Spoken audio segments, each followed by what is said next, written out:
welcome to this week's episode of Pick Up Sports Talk. I'm Brandon Schiffman. And I'm Spencer Stein. Sorry we're a bit delayed this week, guys. We've been pretty busy, but the world in sports didn't stop for us. No, Thursday night game happened, so we'll break that down. We're going to start with the World Series, the MLB. Game 1's tomorrow, Brandon. Phillies-Stros. Who have you got? It's today, sorry. Yeah, it's today. I'm super excited about this series overall. It's the World Series. It's one of the best times of the year.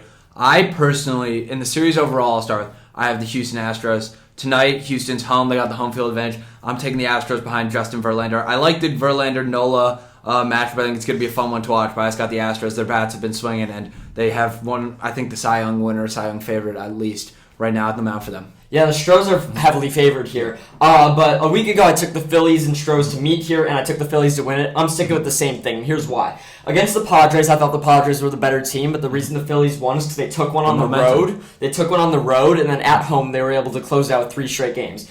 Tonight, Houston will take Game 1 behind Verlander. I'm more interested in Game 2. Zach Wheeler versus Framber Valdez. Valdez was absolutely on fire against the Yankees, and Zach Wheeler's arguably been better than Nola. So I think this is honestly a pitching matchup I'm more interested in. I think Philly pulls out a win here to take it back to Philly tied series. That's where they maximize. That's where they win 2 out of 3 games, take a 3-2 lead going into Houston, and if the Phillies just need to win 1 game to cap off this magical year, I'm taking them. So I got the Phillies this year. Get ready, Philly. It's going to be absolutely wild, just like Chicago was in 2016. I think they're going to get it done, but Houston's a better team. I think they still come out with the upset, though. I think just overall, I mean, everyone's been down in the Phillies for the entirety of the playoffs. I mean, I still am. But I think I've liked what I've seen from the Phillies overall. I mean, Bryce Harper has been just so fun to watch throughout these playoffs. Schwarber's been my favorite player to watch. As a former Cub, it's always great to see Schwarber succeed. But yeah, I think I'm just taking the Astros. And the Astros are better hitters, but what Philly needs to do on the offensive side of the ball to win this, because really I think winning this series comes down to if they can outpitch the Stros, which is a tough task in of itself. But what they need to do offensively is just keep hitting homers. Yeah. Let's be real. All season, everyone talks about you can't score all your runs on homers. But in those momentum games that become high scoring, the Phillies have won by the home run ball. Yep. It's been Bryce Harper's clutch 2-run homer that sent them here. It's been Schwarber who led the NL in homers. Rhys Hoskins has even chimed in. He was a great rookie a few years ago, kind of trailed off a bit for a few years, but now he's there. JT Realmuto is great. Nick Castellanos needs to get better. Yeah. Even their rookie Stott has been playing well, so everything's kind of coming together for Philly. I don't know if that can continue, but I think it has to for them to keep winning. Yeah, absolutely. Let's move on to the Thursday night game, which we previewed. It was Ravens-Bucks. The Ravens won 27-22. I know that last week, let's start with that real quick before we get into this. The Ravens beat the Browns 23-21. Do you think just overall in this matchup, the Ravens were obviously favored? Do you think this was at all disappointing, or you think it's what you expected out of this game? This is similarly what I expected. I expected the Bucs to play poorly, and they did. I think Tom Brady's not bouncing back this season, realistically. But I think that the Ravens, obviously, Lamar didn't run the ball as much as I expected he could, and they had tons of injuries. They still came away with this game because that Buccaneers team is weak. Now they lose Shaq Barrett for the year with the Achilles injury. Yeah. This Bucs team is going nowhere. I think they can still sneak into the playoffs just because their division is so incredibly weak. Yeah. With the Panthers and Falcons playing this week for leading the division, but the Buccaneers are not bouncing back. I said at the beginning of this year, the Cliff's coming. Said a few weeks ago he's not bouncing back. Same with Aaron Rodgers. We'll get to that in a minute. Bucks are done. Ravens still solid. I still have them win their division. You know, the Bucks have been just completely disappointing over the past few weeks. I mean, you look at it, every time that I've stood up and defended Tom Brady, he's let me down over the past few weeks. And that's just hard to look at overall. They didn't convert on their 2-point conversion at the end of the game, which was absolutely awful. I think Lenny had to be in the game at that point, but that's as a Lenny fantasy owner, that I'm going to obviously say that. But yeah, overall, just super disappointing out of the Bucks. Tom announced his divorce today over Instagram. Obviously, a lot's on his mind right now.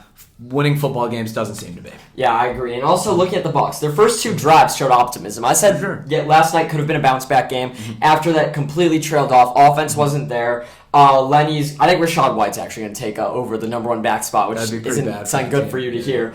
But yeah, I think there's not much to say from this game except the trends continued. And I think that's how a lot of the games went this week.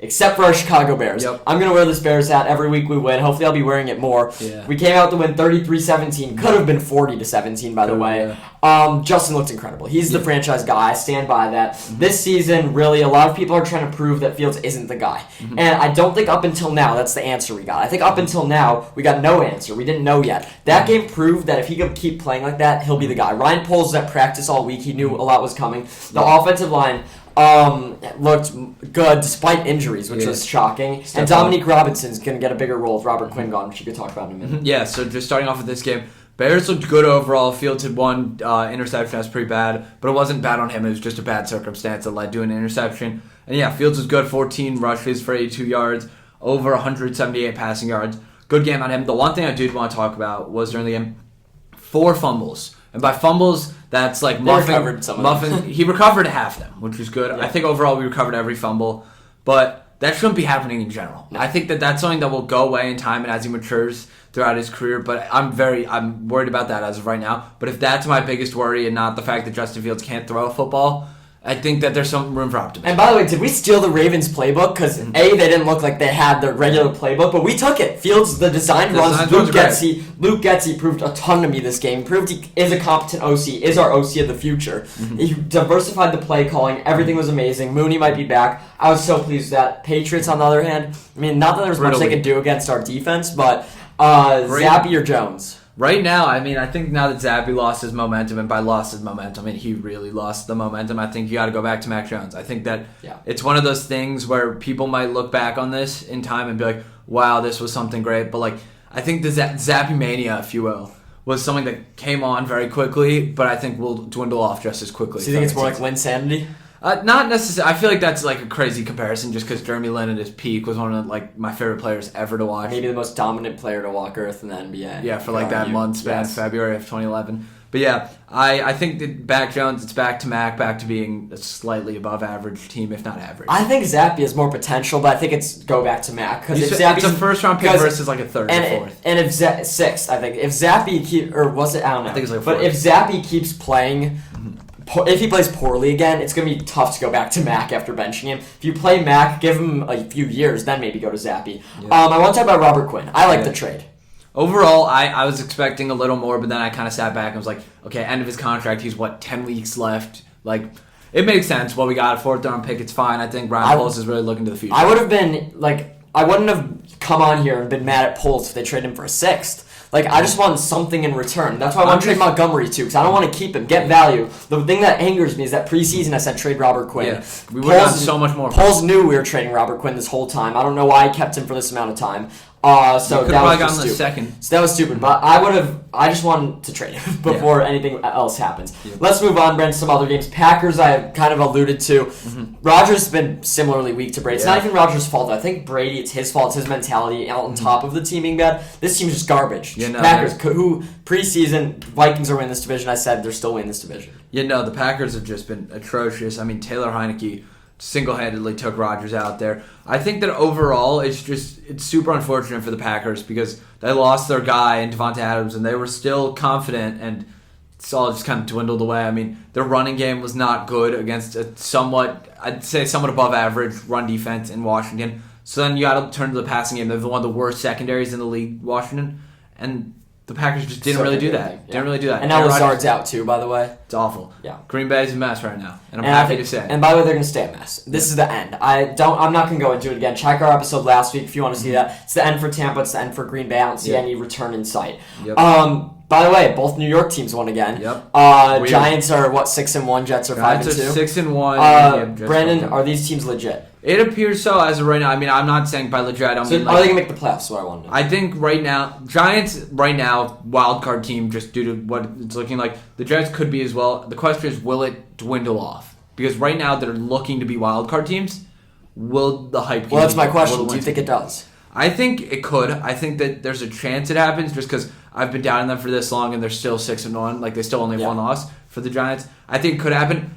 Mind you, other than maybe just Daboll being a good coach and them having a slightly above average offensive line, I couldn't tell you why the Giants keep winning these games. But yeah, I think the Giants could remain. Saquon. Yeah, Saquon. Here's what I'll tell you. The Giants are legit. The Jets, I don't know. The Jets are fun to watch. I'd say the Jets are more fun to watch than the Giants. That's my hot take. But the Giants are better. Looking at the NFC, both teams are not going to win their divisions. I'll make that clear. So looking at the NFC wildcard picture, are two teams going to make it out of the North? Hell no.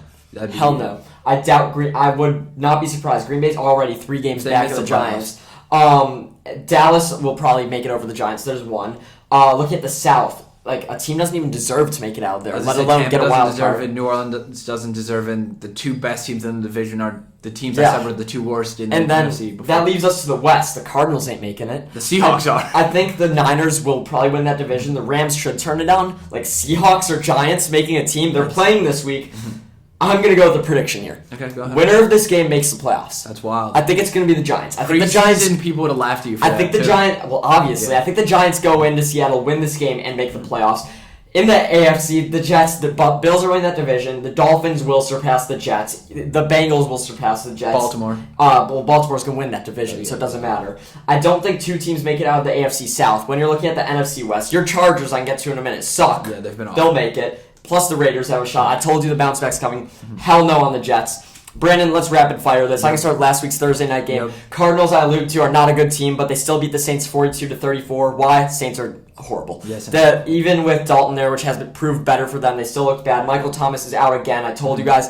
I told you he's not to be trusted in the NFL. So the 2 pick sixes too were crazy. So good for the Cardinals picking up a win, but Call of Duty's coming out tonight, so I doubt Kyler keeps the momentum going. Yeah, my next game, Bengals-Falcons. This game was one of those games where you remember why Joe Burrow had the hype he had around him. I mean, he threw for 481 yards. It's one of those things where you just blink and suddenly the score, like the Bengals have doubled their points. There were points in that game when I was like, they could go for like 100. But the storyline of the week is that Jamar Chase can be out 4 to 6 weeks. That's a problem. And they actually do need to make a playoff push, especially They if do. the Jets keep playing the way they do. So we'll see. I think T. Higgins should rise to the occasion. Yep. Cowboys beat the Lions 24-6. Not surprised. The under hit. I was glad about that. But the Cowboys offense, I think they wouldn't have necessarily ran up the score more at Cooper Rush. And it's good they got this bounce back game with Dak. Dak's going to have another brush up against our Bears this week than the bye. So what I really want to look to is if Dak can play better than he did last week after the bye week. But they looked good. And by the way, the Lions, just there's nothing to say about them. Their offense Fun to watch. overperformed early. Yep.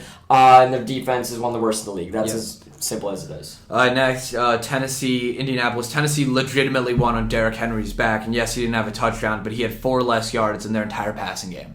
That speaks volumes RB2. to me at least.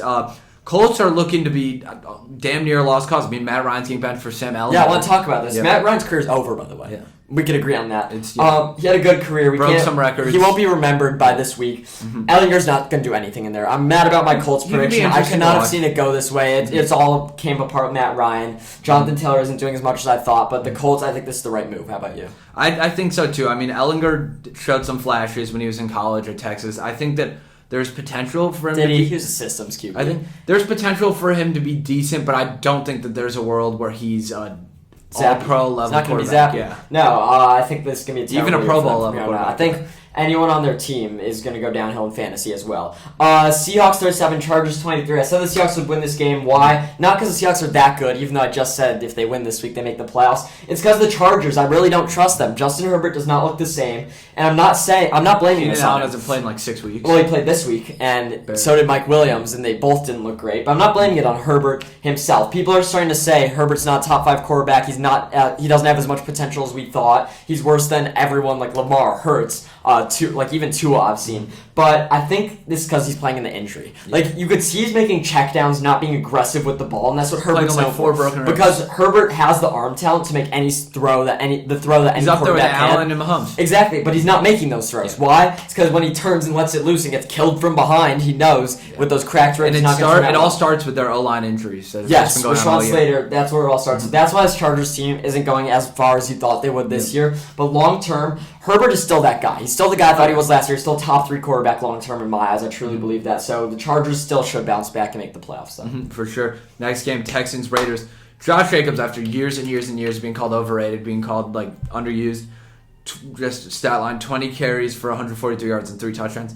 They won this game on his back. But their passing game didn't look awful either. Don't want to diminish Derek Carr's game. But overall, the Texans, I knew this game was going to kind of be a shootout. Definitely going to hit the over just because neither They defense. making the playoffs, the Raiders? I think Was they that- could. I think they've won 2 games. I told think- you I off think the it's a bye. little. I think it's a little soon, but Off the bye. they've won 2 games. Off the bye, they're coming different. They got the Saints this week, followed by the Jaguars, Yep. Colts, Broncos, Seahawks. I see a winning streak. They're gonna beat the Chargers at home. I love the Raiders. Last game, Monday night.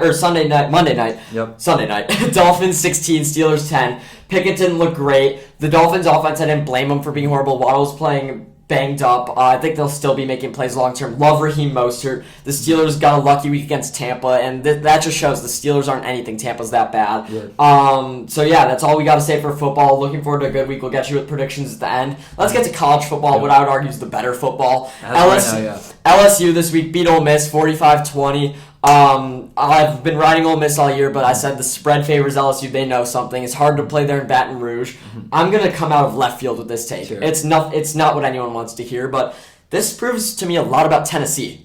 Okay. Tennessee 2 weeks ago went into the Baton Rouge and blew them out. Absolutely Like 30. embarrassed the Tigers at home, and now they beat a team like Ole Miss. It shows both how good Tennessee was and Ole Miss that they're not necessarily they were undefeated, but there's a reason they weren't ranked top 5. And an undefeated SEC team you'd expect to be ranked there. There's a reason they weren't. That's why Brian Kelly's got them back. I think long term LSU. I said a few weeks ago they weren't. I think they're in good hands. Yeah, for sure. Just really quickly want to highlight one thing. Jaden Daniels had an absolute monster game. I think he threw it for 2 touchdowns, ran for 3. But I was really disappointed in Ole Miss because in the first quarter, I was happy with how they were playing. Yeah. It looked like after that first drive, they were going to really do something, and it just continued to get worse and worse and worse. It was that offense in the second half that LSU got them with. Yeah. Oregon 45, UCLA 30. We've now got a lot of Pac-12 teams with 1 loss. Yep. Do you think a Pac-12 team can get in with 1 loss? It would be tough. I think that there's it just really depends on the SEC picture and potentially even the Big Ten and what winds up coming of that. But I think that there's a chance, but it's more unlikely than.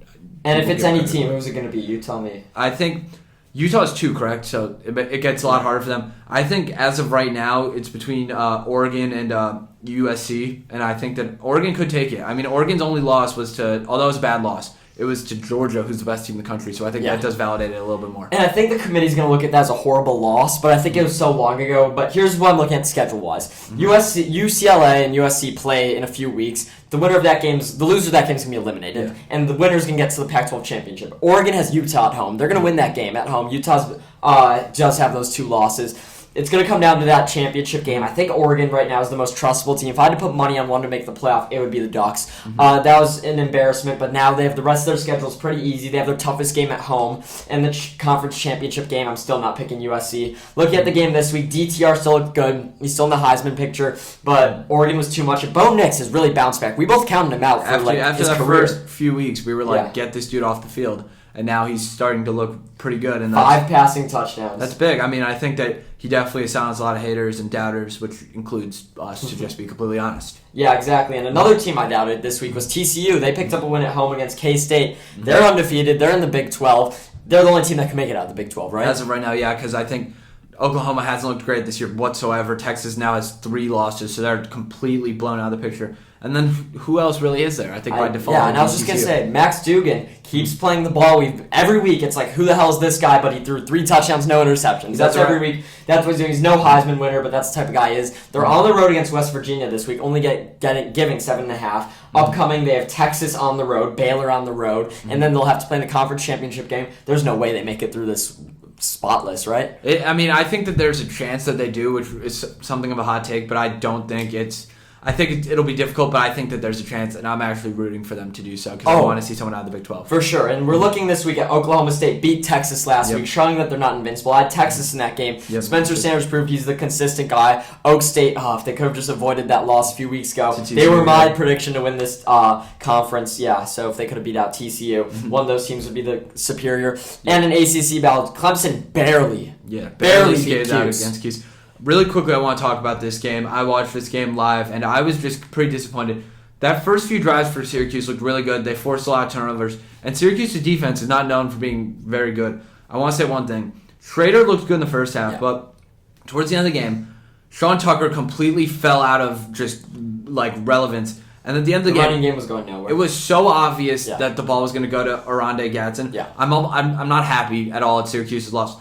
But I was honestly for the sake of Clemson, you have to hope that they figure this out because the ball was there was never a doubt the ball was going to wind up going towards Gadsden on that last play. Yeah, and I'll talk more about the Clemson side of things. Really, the reason I picked Clemson to win this game big wasn't because Clemson's that good. Clemson's played the same style all year. Mediocre football, just being the team with better coaching and better recruits. And the reason I picked against Syracuse, because I didn't believe Syracuse was as good as they were. And you said they showed immaturity at the end, I would say, not just purely not being as experienced in those games. But they played in the first half on a way I didn't expect them The to play. defense was great. The defense was great. So much so that Clemson had to put in Klubnik, and that's what I wanted to ask you about. Yep. Clemson can still make the playoff because an undefeated conference champ looks good. They're definitely going to go undefeated, I think, even though they're not talented. I think the committee should take into account that they're not that good of a team. But do you think they should switch to Klubnik? Because I don't think he's even better than DJ. I think they're both bad. This team's going to get demolished in the playoffs. Yeah, so watching Klubnik, being someone who's watched Klubnik play since high school, I think the sky's really the limit for the kid. I mean, we said the same thing about DJ 2 years ago. That's also true. I think that Cade Klubnik has a really high ceiling, but I don't think you pull DJ now during an undefeated season, despite the fact that they've shown their flaws. What I do want to say is, even during the game when Klubnik was in, everyone acts like he played super well. The truth was, I don't think they would have won that game if there wasn't that late penalty by Fuentes when they called an unnecessary roughness. I think if that call didn't get called, people would be like, why did they put Cade in the game? Yeah. And that I think it gives you a lot of perspective. Yes, they won the game, but it's not like Cade Klubnik was some crazy savior for it. I agree. And I can say one last thing, this straight to the College Football Playoff Committee.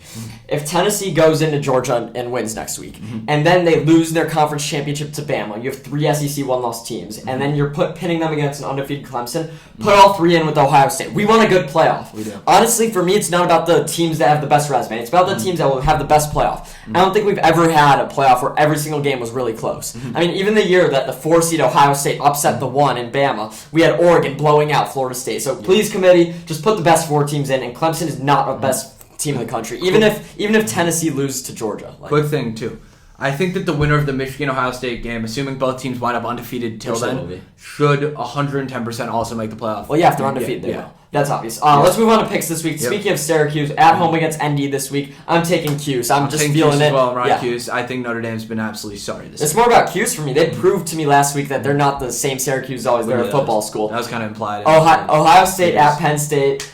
Ohio State all day blowout here. Take them given the points. Yeah, as I say, after seeing what Michigan's offense did to Penn State, I definitely think Ohio State will have a similar, if not slightly better performance, but I'm just looking forward to this game for sure. I think that it'll show kind of that skill gap between those teams. For sure. Oklahoma State at Kansas State this week. Brandon, who you got? I'm taking the Cowboys to bounce back, not bounce back. I'm taking the Cowboys to win this game. I think that they're the better state team in this game, personally. Oh, no. Oklahoma State's way better. The only reason Kansas State's favored by just 1 point is because they're at home. Yeah. Last week I picked Kansas State, they lost. Last week I picked against Oklahoma State, and they won. I'm going to do the opposite this week. I'm picking Oklahoma State on the road. Hate to agree with you with all these picks, because I might agree with you on all of them. Yep. Kentucky at Tennessee. Hendon Hooker's going to keep it alive. It's going to be close. It's going to be a very close game. I'm still taking Tennessee. Yeah, for sure. I think that I just think Tennessee overall has all the momentum in the world right now. I think they were on pace. I think Kentucky's a tad overrated, too. Yeah, I think Levis is fine. I think he's. I mean, he was out, so that's why they have those 2 losses. Yeah. But yeah, I think he's definitely a pretty good quarterback, but I think the fact that he's a quote-unquote draft prospect makes him like that much more hyped up than he necessarily needs to be, if that makes sense. I agree.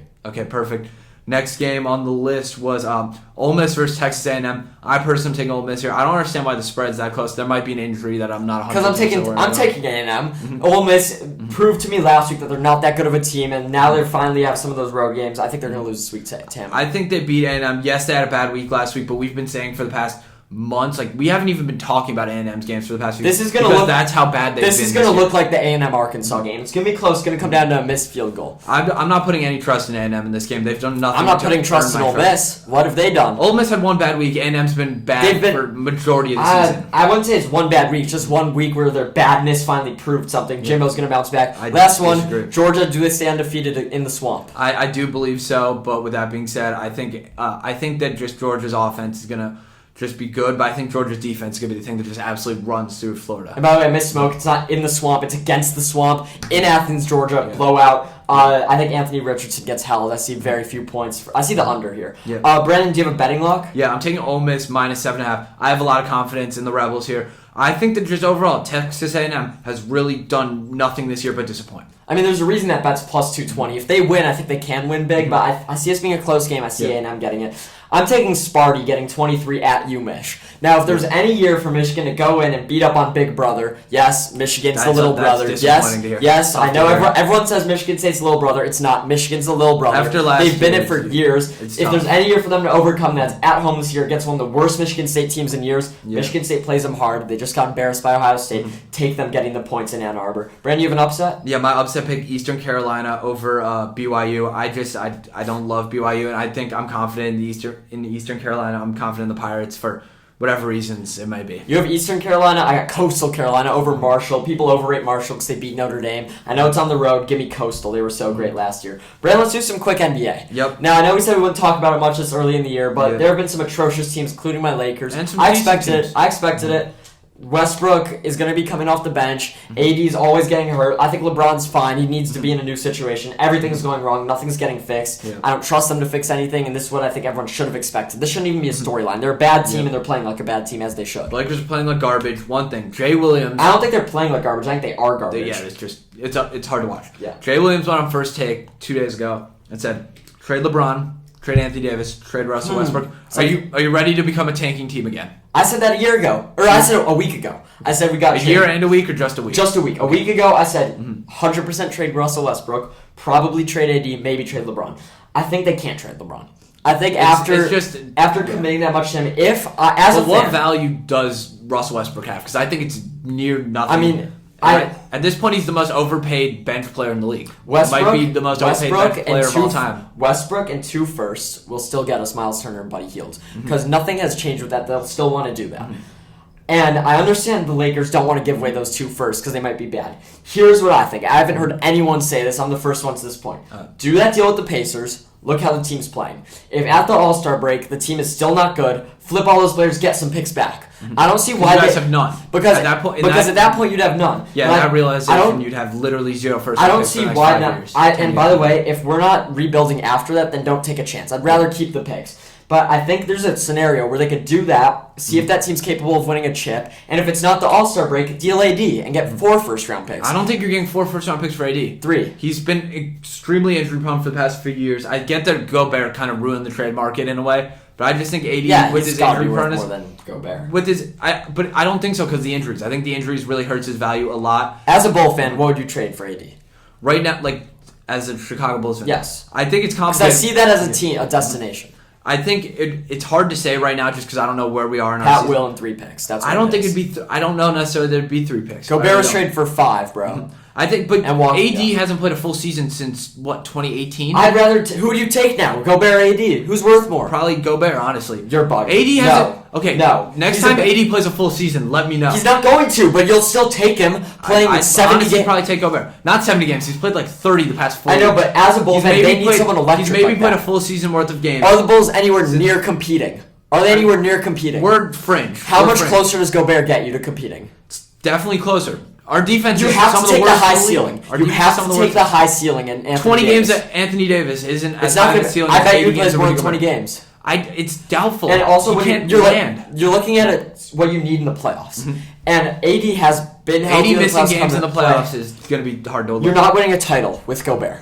But If who you says can- that you're winning a title with AD when Me. he's going to spend more games on the bench than on the court? If he plays in the playoffs, and I think there's a high chance he could get healthy for the playoffs. But the difference is between LeBron and AD versus AD and DeMar. When LeBron was at his peak, that Zach LaVine- you could have argued peak LeBron at that point. I don't think it was. I think it was when he was on the Heat. But some people argued that 2020 LeBron was peak LeBron, and I don't think, as much as I love DeMar and Zach, I think that peak 2020 LeBron, wow, and the team they put around him was significantly better than the team the Bulls have right now. Yeah. So I don't think AD is that X factor. How good do you think Anthony Davis is when healthy? Top healthy, 15, top 10? He's top 15, but I'd argue Gobert's maybe 3 slots behind him. He's more than 3 slots.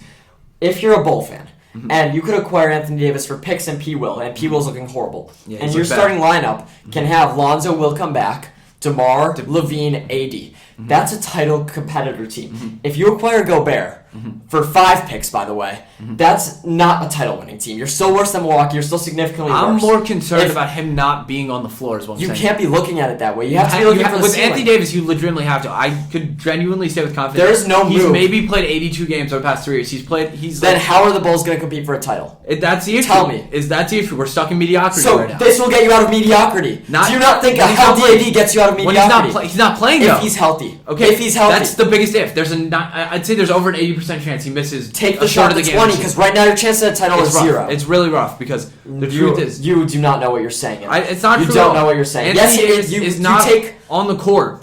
I generally If think you tell me he's there- closer to Kawhi in the amount he plays than. If you tell me there's a anyone else. 1 in 3 chance you get AD to play every playoff game, and you have to give up 3 firsts and P. Will for it, you take it as a Bull fan I'd all probably, day. I'd probably That's take sorry. it. I'd probably take Yes. it. But the thing is, I don't think that the Lakers are going to settle for P. Will and 3 firsts. I'm saying that back to our original conversation. If that was we make the move and go trade 2 firsts for Buddy Hield and Miles Turner, it doesn't work out. In February, we make that deal. Now it's like we have 3 first-round picks probably in the next 3 years as opposed to 2 much later. And we lose AD, who, by the way, I don't want because he's injury-prone because the Lakers aren't winning a title. I would only want AD if with him healthy you win a title. If you were locked to win a title. No, not lock, but if you damn near lock. If you think the Bulls are locked to win the title with the healthy AD. I'm not saying that. I'm saying that the teams that should actively be targeting him are the teams that are the upper echelon that have some money to get him. For example, a team that really has full supreme confidence going into the playoffs that if they have AD, they should be a top 2 team in their conference. Those are teams that should be going after him. So you think the Bulls shouldn't? I just think it's up in the air. I think that a team that should be looking for AD, for example, could be like the Memphis Grizzlies. I think he's a guy that they could... Why would they switch things up? They're doing so well. But what I'm saying is a team that needs another good, really good player. That's the Bulls. Push them. But you'd argue that with AD, the Bulls still wouldn't be a top 3 team in the East. I disagree. With the healthy AD, I think it's Bucks are on top, and then they're right there with Philly, Miami. But the thing is, I don't think that you could say even... I don't think AD's at a point right now in his career where you could even say with a healthy AD. It's just with AD, and there's an asterisk there. I know, but you have to look at it at the ceiling. So the Bulls' ceiling, if they don't trade for him, is win 2 first-round games, and I mean that. Let's move on. We'll actually come back to this next week. We can't even do much more basketball. The Nets and Sixers are both 1-4. Yeah. Cause for concern. I think the Sixers bounce back. I think the Nets bounce back. Yeah, I think that Ben Simmons has looked... 5 games in, no overreaction. Ben Simmons has looked atrocious. This trade, the Ben Simmons, James Harden's trade, just aging really weirdly. Both teams just look bad. I don't make any assumptions on the NBA until January. And the Blazers and Jazz are some of the top teams in the NBA. That was definitely weird. Brandon, I have to get to football. You do not know.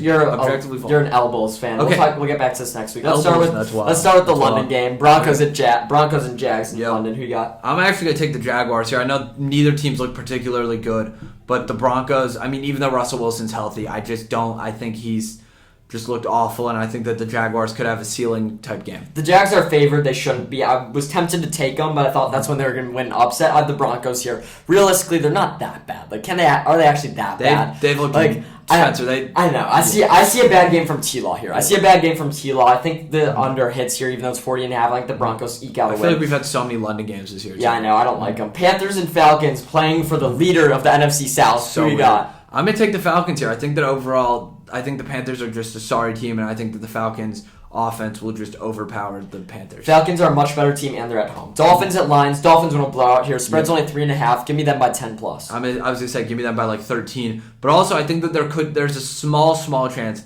that the Lions put together a great offensive performance, and for some reason, it just doesn't work out for the Dolphins, but that's very, very small, and I'm not betting on that whatsoever. Next game, Minnesota. Swift's back, though. Yeah, that's true.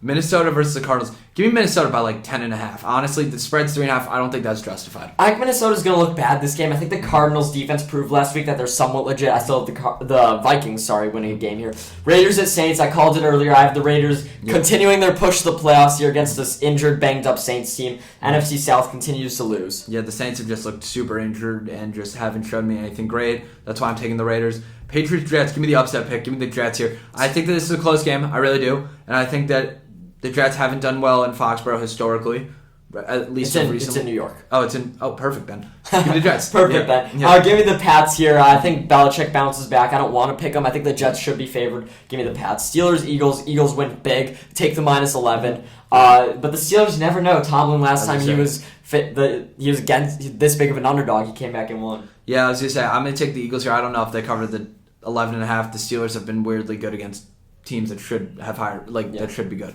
Titans, Texans. This game before the season should have been a no-brainer. I still think it is something of a no-brainer. Derrick Henry tends to go absolutely berserk against the Texans. Yep. I think that trend continues. That's why I'm not trading him in fantasy. He's going to put up more than 30 points this week. The Titans are going to cover the 2.5 win on the road here. Commanders at Colts. Sorry game. The Carson Wentz Bowl. You have Ellinger getting his first win? No, I do not. I'm going to take the Commanders in an upset. They've been hot recently. 2-game win streak. I think that continues here. It's a JT game. JT's going to have his biggest game of the year. Give me the Colts running all over that The Commanders' run defense hasn't been bad, though. Yeah, it hasn't been horrible. Niners, Rams, rematch of a few weeks ago. Rematch of the game the Niners got eliminated in last year.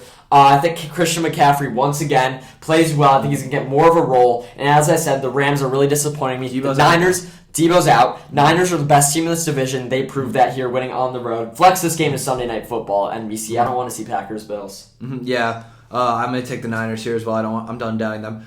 Giants, Seahawks. This one's interesting. Seahawks are favored by 3. As they should be, by the way. I think that they've looked like the better team, but there's something about the They Giants. haven't looked like the better team. I mean, yeah. I think they've looked better. Like, I think their ceilings have been higher. I'm going to take the Giants here. I think that for some reason they're going to end this week 7-1. Couldn't tell you why. Giants win this game. Giants make the playoffs. Packers, Bills blowout. This is the biggest underdog Rodgers spent his career, and there's a reason. It's because the team's bad. Yeah. Their offense is going to do jack. They are not doing anything. Their receivers are out. They're refusing to go to the run game. They're playing against one of the best defenses in football. Give me the Bills here big.